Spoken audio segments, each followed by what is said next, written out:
ಎಲ್ಲರಿಗೂ ಹೆಂಗೆ ಅದಿರಿ, ಎಲ್ಲರೂ ಆರಾಮದಿರಿ ಅಂತ ಅನ್ಕೊತೀನಿ. ಟೈಟಲ್ ನೋಡಿ ನಿಮಗೆಲ್ಲ ಗೊತ್ತೇ ಆಗಿರ್ತೈತಿ. This video is all about high court and internship ಅಂತ ಹೇಳಿಬಿಟ್ಟು. ಸೊ ಎಷ್ಟು ಮಂದಿಗೆಲ್ಲ ಡೌಟ್ ಐತಿ, ಇಲ್ಲ ಕ್ಯೂರಿಯಾಸಿಟಿ ಐತಿ, ಲಾ ಸ್ಟೂಡೆಂಟ್ಸ್ ಇಂಟರ್ನ್ಶಿಪ್ ಅಂದ್ರೆ ಹೆಂಗೆ ಇರ್ತೈತಿ, ಅವ್ರು ಏನು ಮಾಡ್ತಾರೆ ಇಂಟರ್ನ್ಶಿಪ್ ಟೈಮ್ ಒಳಗೆ, ಹೈಕೋರ್ಟ್ ಒಳಗೆ ರೂಟೀನ್ ಹೆಂಗೆ ಇರ್ತೈತಿ ಅಂತ ಹೇಳಿಬಿಟ್ಟು. ಸೊ ಈ ವಿಡಿಯೋ ಒಳಗೆ ನಾನು ನಿಮಗೆ ಶಾರ್ಟಾಗಿ ನಮ್ಮ ಇಂಟರ್ನ್ಶಿಪ್ ಡೇ ಯಾವ ಥರ ಇರ್ತೈತಿ ಅಂತ ಹೇಳ್ತೀನಿ. ಇವತ್ತು ನಾನು ನಾಷ್ಟಾಗಿ ಮಸಾಲೆ ದೋಸೆ ತೊಗೊಂಡಿದ್ದೀನಿ. ಹೈಕೋರ್ಟ್ ಒಳಗೆಲ್ಲ ಫುಡ್ ಅಂದ್ರೆ ಭಾಳ ಚಲೋ ಇರ್ತೈತಿ, ಟೇಸ್ಟಿ ಇರ್ತೈತಿ. ಸೊ ಜಲ್ದಿ ನಾಷ್ಟ ಮಾಡಿ ನಾವು ಒಳಗೆ ಹೋದ್ವಿ. ನಮ್ಮದು ರಿಪೋರ್ಟಿಂಗ್ ಟೈಮಿಂಗ್ 9:30 ಮತ್ತು 9:30 ಆಗಿರೋದ್ರಿಂದ ಕೋರ್ಟ್ ಒಳಗೆ ಅಷ್ಟು ಜನ ಯಾರೂ ಬಂದಿರೋದಿಲ್ಲ ಇಷ್ಟು ಮುಂಜಾನೆ. ಯಾಕಂದರೆ ಕೋರ್ಟ್ ಪ್ರೊಸೀಡಿಂಗ್ ಸ್ಟಾರ್ಟ್ ಆಗೋದೇ 10:30, 11 ಹಂಗೆ. ಹೈಕೋರ್ಟಿಂದ ನಮಗೆ UB ಸಿಟಿ ಕಾಣಿಸ್ತೈತಿ. ಇದು UB ಸಿಟಿ ಮೇಲಿರೋ ಪೆಂಟ್ ಹೌಸ್. ಯಾರ್ದು ಅಂತ ಗೊತ್ತಲ್ಲ, ವಿಜಯ್ ಮಲ್ಯಂದು. ಸೊ ಇವಾಗ ಒಂದು 3-4 ವರ್ಷದ ಹಿಂದೆ ಬ್ಯಾಂಕ್ರಪ್ಟ್ ಆದಾಗ ಆಕ್ಷನ್ ಒಳಗೆ ಸೋಲ್ಡ್ ಮಾಡಿದ್ದು ಅಂತ ಹೇಳ್ತಾರೆ. ಸೊ ಈ ವ್ಯೂ ಸಿಟಿ ಸಿವಿಲ್ ಕೋರ್ಟಿಂದ ಫುಲ್ ಚೆನ್ನಾಗಿ ಕಾಣಿಸ್ತೈತಿ. UB ಸಿಟಿ ಇಲ್ಲಿ ಫುಲ್ ಗಿಡ ಇರೋದ್ರಿಂದ ಇದು ಕವರ್ ಆಗಿಬಿಟ್ಟೈತಿ. ನಾ ಹೇಳಿದ್ನಲ್ಲ 10:30, 11 ಹಂಗೆ ಕೋರ್ಟ್ ಪ್ರೊಸೀಡಿಂಗ್ ಸ್ಟಾರ್ಟ್ ಆಗ್ತೈತಿ ಅಂತ ಹೇಳಿಬಿಟ್ಟು. ನಾ ಇವತ್ತು ಕೋರ್ಟ್ ಹಾಲ್ ನಂಬರ್ 2 ಹೋಗಿದ್ದೆ. ಅಲ್ಲೇ ಅಡ್ವೊಕೇಟ್ ಕೇಸಸ್ ಇದ್ದು. ಅಲ್ಲೆಲ್ಲ ನಾವು ವಿಡಿಯೋ ಮಾಡೋಕ್ಕಾಗಂಗಿಲ್ಲ, ಇಟ್ಸ್ ಸ್ಟ್ರಿಕ್ಟ್ಲಿ ಪ್ರೊಹಿಬಿಟೆಡ್. ಸೊ ಅದನ್ನು ಮುಗಿಸ್ಕೊಂಡು ಬಂದೆ. ಒಂದು ಸ್ವಲ್ಪ ರಿಸರ್ಚ್ ವರ್ಕ್ ಇತ್ತು, ರಿಸರ್ಚ್ ಮಾಡಿದೆ. ರಿಸರ್ಚಲ್ಲಿ ಏನು ಮಾಡ್ತೀವಿ ಅಂದರೆ, ಪ್ರೆಸೆಂಟ್ ಕೇಸಲ್ಲಿ ನಾವು ರಿಸರ್ಚ್ ಮಾಡ್ತಾ ಇರ್ತೀವಿ. ಅಂದರೆ ನಮ್ಮ ಕೇಸ್ಗಳಿಗೆ ಸಪೋರ್ಟಿಂಗ್ ಜಜ್ಮೆಂಟ್ಸ್ ಆಗಿರ್ಬೋದು, ಯಾವ ಸೆಕ್ಷನ್ ಅಪ್ಲೈ ಆಗುತ್ತೆ, ಯಾವ ಆರ್ಟಿಕಲ್ ಅಪ್ಲೈ ಆಗುತ್ತೆ ಅಂತ ಹೇಳಿ ರಿಸರ್ಚ್ ಮಾಡಬೇಕಾಗುತ್ತೆ ನಾವು. ಅದನ್ನೆಲ್ಲ ಮಾಡಿ ಮತ್ತೆ 1:30 2:30 ಲಂಚ್ ಬ್ರೇಕ್ ಇರುತ್ತೆ. 2:30 ಮತ್ತೆ ನಾವು ಕೋರ್ಟ್ ಹಾಲ್ಗೆ ಹೋಗಬೇಕು. ಯಾಕಂದರೆ ಮತ್ತೆ 2:30 ಕೋರ್ಟ್ ಪ್ರೊಸೀಡಿಂಗ್ ಸ್ಟಾರ್ಟ್ ಆಗುತ್ತೆ. ಆವಾಗ ಮತ್ತೆ ಬೇರೆ ಬೇರೆ ಕೇಸಸ್ ಇರುತ್ತೆ, ಅದನ್ನು ಮುಗಿಸ್ಕೊಂಬರ್ತೀವಿ. ಟಿ ವಿಯಲ್ಲಿ ನೋಡೋ ಥರ ಒಂದೇ ದಿನದಲ್ಲೆಲ್ಲ ಕೇಸ್ ಮುಗಿಯಲ್ಲ, ಇಲ್ಲಿ ನಿಮಗೆ ಗೊತ್ತಿರುತ್ತೆ.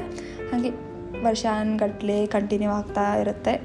ಸೊ ಆಲ್ಮೋಸ್ಟ್ ಡೈಲಿ ಇದೇ ರೂಟೀನ್ ಇರುತ್ತೆ ನಮ್ಮದು. ಕೋರ್ಟ್ ಹಾಲ್ಗೆ ಹೋಗೋದು, ಒಂದು ಸ್ವಲ್ಪ ರಿಸರ್ಚ್ ಮಾಡೋದು, ಬರೋದು, ರಿಸರ್ಚ್ ಮಾಡ್ಕೊತ ವರ್ಕ್ ಮಾಡ್ಕೊತ ಈ ವ್ಯೂ ನೋಡ್ಕೊತ ಇರ್ತೀವಿ. ಸೊ ಅವಾಗ ಒಂದು ಸ್ವಲ್ಪ ಮೈಂಡಿಗೆ ಏನೋ ಫ್ರೆಶ್ ಆದಂಗೆ ಆಗ್ತೈತಿ. ಇಲ್ಲಿ ಹೊರಗಡೆ ಫುಲ್ ಪಕ್ಷಿಗಳದ್ದು ಚಿಲ್ಲಿ ಪಿಲಿ ಸೌಂಡ್ ಇರ್ತೈತಿ, ಕಾಮ್ ಪೀಸ್ ಇರ್ತೈತಿ. ಹಿಂಗೆ ಇದನ್ನು ನೋಡ್ಕೊತ ಒಂದು ಸ್ವಲ್ಪ ಹಾಗೆ ವರ್ಕ್ ಮಾಡತ್ತಿದ್ವಿ ಅಂದ್ರೆ ಮೈಂಡಿಗೆ ಫ್ರೆಶ್ ಅನ್ನಿಸ್ತೈತಿ.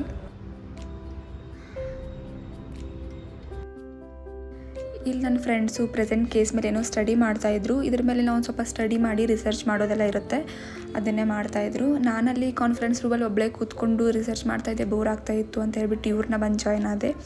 ಇವ್ರು ಓದ್ತಾ ಇರೋ ಕೇಸ್ ನನಗೂ ಇಂಟ್ರೆಸ್ಟಿಂಗ್ ಅನ್ನಿಸ್ತು. ಅದು ಯಾವುದೋ ಲ್ಯಾಂಡ್ ಅಕ್ವಿಸಿಷನ್ ಕೇಸ್ ಇತ್ತು. ಸೊ ನನ್ನ ಫ್ರೆಂಡ್ ನನಗೆ ಒಂದು ಸ್ವಲ್ಪ ಎಕ್ಸ್ಪ್ಲೇನ್ ಮಾಡಿದ್ಲು ಅದನ್ನು.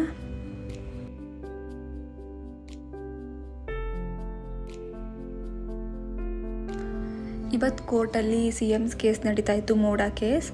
ಅದನ್ನು ಫುಲ್ ಎಲ್ಲ ಇಂಟ್ರೆಸ್ಟಿಂದ ನಾವು ಆರ್ಗ್ಯುಮೆಂಟ್ಸ್ ಕೇಳಬೇಕಂತ ಹೋಗೋಕೆ ರೆಡಿಯಾಗಿದ್ವಿ. ಬಟ್ ಅದು ಪೋಸ್ಟ್ಪೋನ್ ಆಗಿದೆ ಸೆಪ್ಟೆಂಬರ್ 9ಗೆ. ಅದಕ್ಕೆ ಮತ್ತೆ ಇಲ್ಲೇ ಸ್ವಲ್ಪ ನಿಂತ್ಕೊಂಡು ರಿಲ್ಯಾಕ್ಸ್ ಮಾಡಿ ಚಿಲ್ ಔಟ್ ಮಾಡ್ತಾಯಿದ್ವಿ. ಯಾಕಂದರೆ ಬೆಳಗ್ಗೆಯಿಂದ ಎಲ್ರಿಗೂ ಬೋರ್ ಆಗಿದೆ, ಕೋರ್ಟ್ ಹಾಲೆಲ್ಲ ಸುತ್ತಾಡಿ ರಿಸರ್ಚ್ ಎಲ್ಲ ಮಾಡಿಬಿಟ್ಟು. ಇಲ್ಲಿ ಕ್ಯಾಬಿನ್ ಒಳಗೆ ಇದ್ದಾಗಲೂ ನಮಗೆ ಒಂದು ಒಳ್ಳೆ ವ್ಯೂ ಸಿಗ್ತೈತಿ. ನೀವೇ ನೋಡ್ಲತ್ತೀನಿ ಹೆಂಗಿರ್ತೈತಿ ಸೌಂಡೆಲ್ಲ ಅಂಥೇಳಿ.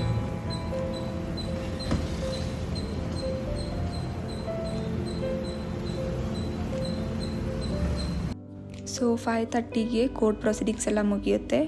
ಕೋರ್ಟ್ ಪ್ರೊಸೀಡಿಂಗ್ಸ್ ಮುಗಿದಾದ್ಮೇಲೆ ನಾವು ಒಂದು ರಿಪೋರ್ಟ್ ರೆಡಿ ಮಾಡಬೇಕು. ಅದರಲ್ಲಿ ನಾವು ಇಡೀ ದಿನ ಏನು ಮಾಡಿದ್ದೀವಿ, ಏನು ಕಲ್ತಿದ್ದೀವಿ ಅಂತ ಹೇಳಿಬಿಟ್ಟು ಅದನ್ನು ಬರೆದು ಲಾ ಕ್ಲರ್ಕಿಂದ ಸೈನ್ ತೊಗೊಂಡ್ರೆ ವಿ ಕ್ಯಾನ್ ಲೀವ್. ಸೊ ಈ ಟೈಮಲ್ಲಿ ಎಲ್ಲ ಇಂಟರ್ನ್ಸು ಕಾನ್ಫರೆನ್ಸ್ ರೂಮಲ್ಲಿ ಇರ್ತೀವಿ. ಸೊ ಒಂದು ಸ್ವಲ್ಪ ಮಾತಾಡಿ, ಒಂದು ಸ್ವಲ್ಪ ಚಿಲ್ ಔಟ್ ಮಾಡಿ, ಎಲ್ರದ್ದು ಯಾವ ಥರ ಸ್ಟ್ರೆಸ್ಫುಲ್ ಡೇ ಇತ್ತು ಅಂತ ಕೇಳಿಕೊಂಡು we will discuss. Days court holiday ನೋಡಿದ್ರಲ್ಲ, ಲಾ ಸ್ಟೂಡೆಂಟ್ಸ್ ಇಂಟರ್ನ್ಶಿಪ್ ಡೇ ಯಾವ ಥರ ಇರುತ್ತೆ ಅಂತ ಹೇಳಿ. ಆಲ್ಮೋಸ್ಟ್ ಸಿಮಿಲರ್ ರೂಟೀನೇ ಇರುತ್ತೆ. ಒಂದು ಸ್ವಲ್ಪ ಆ ಕಡೆ ಈ ಕಡೆ ಆಗುತ್ತೆ. ಬೇರೆ ಬೇರೆ ಕೇಸಸ್ ಮೇಲೆ ಸ್ಟಡಿ ಮಾಡ್ತೀವಿ, ಬೇರೆ ಬೇರೆ ಕೋರ್ಟ್ ಹಾಲ್ ವಿಸಿಟ್ ಮಾಡೋದಿರುತ್ತೆ, ಬೇರೆ ಕೋರ್ಟ್ಸ್ನ ವಿಸಿಟ್ ಮಾಡೋದಿರುತ್ತೆ. ಸೊ ಇದಿಷ್ಟಾಗಿತ್ತು ಇವತ್ತಿನ ವಿಡಿಯೋ. ನಿಮಗೆ ಇಷ್ಟ ಆಗಿದೆ ಅಂತ ಅಂದ್ಕೊಳ್ತೀನಿ. ಇಷ್ಟ ಆಗಿದರೆ ಲೈಕ್ ಮಾಡಿ, ಶೇರ್ ಮಾಡಿ, ಸಬ್ಸ್ಕ್ರೈಬ್ ಮಾಡಿರಿ. And thank you so much for watching.